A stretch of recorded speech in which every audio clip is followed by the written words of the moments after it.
Herkese merhaba. Bugün yumuşacık bir açma tarifim olacak.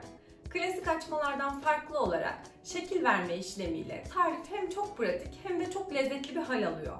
Hazırsanız hemen başlayalım. Malzemelerimizle başlıyorum. 3,5 su bardağı un, 1 su bardağı ılık süt, yarım su bardağı ılık su, 3 yemek kaşığı tereyağı, yarım su bardağı sıvı yağ, 1 tatlı kaşığı kuru maya, 1 yemek kaşığı toz şeker, 1 yumurta sarısı, 1 yumurta akı, 2 çay kaşığı tuz, 1 tatlı kaşığı çörek otu, 1 tatlı kaşığı da susam. Önce süt, su, şeker ve mayayı burada karıştırıp mayayı çalıştırıyorum.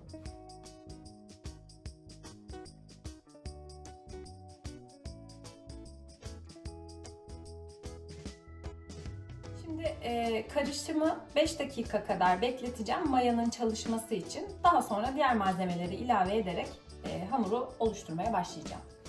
Evet, 5-10 dakika kadar bekleyip mayayı çalıştırdık. Şu an hafif bir kıvam aldı. Şimdi içerisine yumurta akını ve sıvı yağı da ekleyip tekrar çırpacağım. Bir 3 dakika kadar. Daha sonra da kontrollü bir şekilde içerisine unumu ilave etmeye başlayacağım.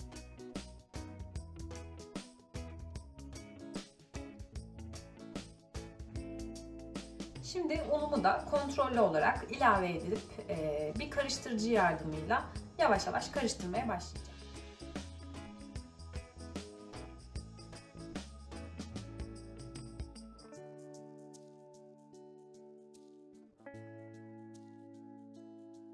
Bunu da hamuru en son toparlamak için kullanacağım. Onun için ayırdım.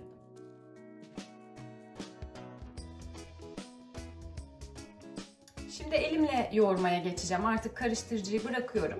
Birkaç dakika daha elimle yoğurup hamuru toparladıktan sonra da üzerine bir streç filmle örtüp 45 dakika kadar hamurumu dinlenmeye bırakacağım.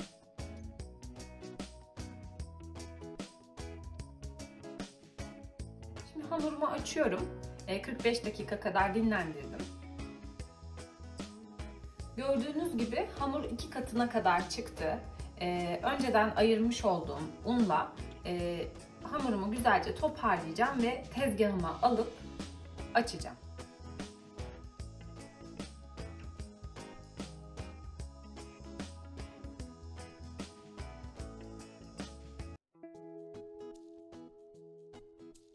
Şimdi hamuru burada açacağım.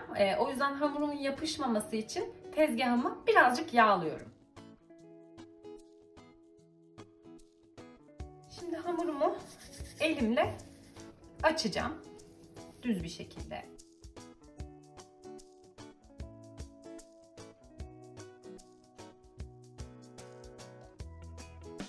Şimdi ben hamurumu elimle açabildiğim kadar açtım. Bu hamurun üzerine önceden oda ısısında kalmış tereyağımla yağlayacağım. Sonra tekrar 3'e katlayacağım. Bu işlemi şekil verme amacıyla yapıyorum. Bu aslında pratik bir şekil verme işlemi oluyor.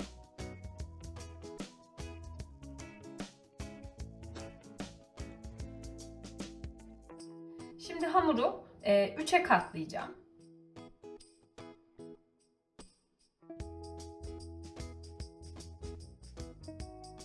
Tekrar hamurun yarısını tereyağımla aynı şekilde yağlayacağım. Şimdi hamurumu tekrar katlayacağım.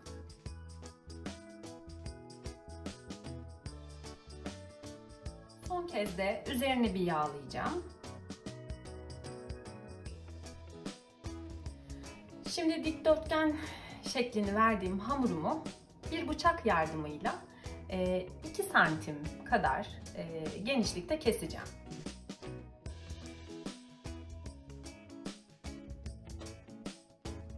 Şimdi bu parçaları çevirip açma şeklini vereceğim.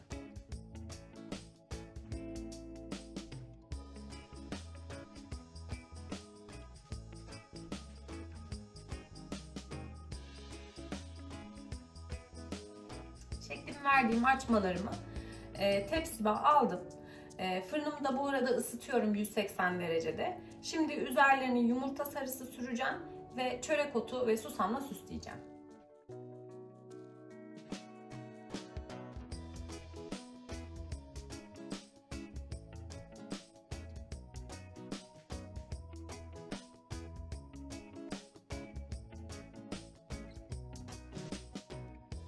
Evet, açmalarımız hazır. Şimdi fırından çıktılar.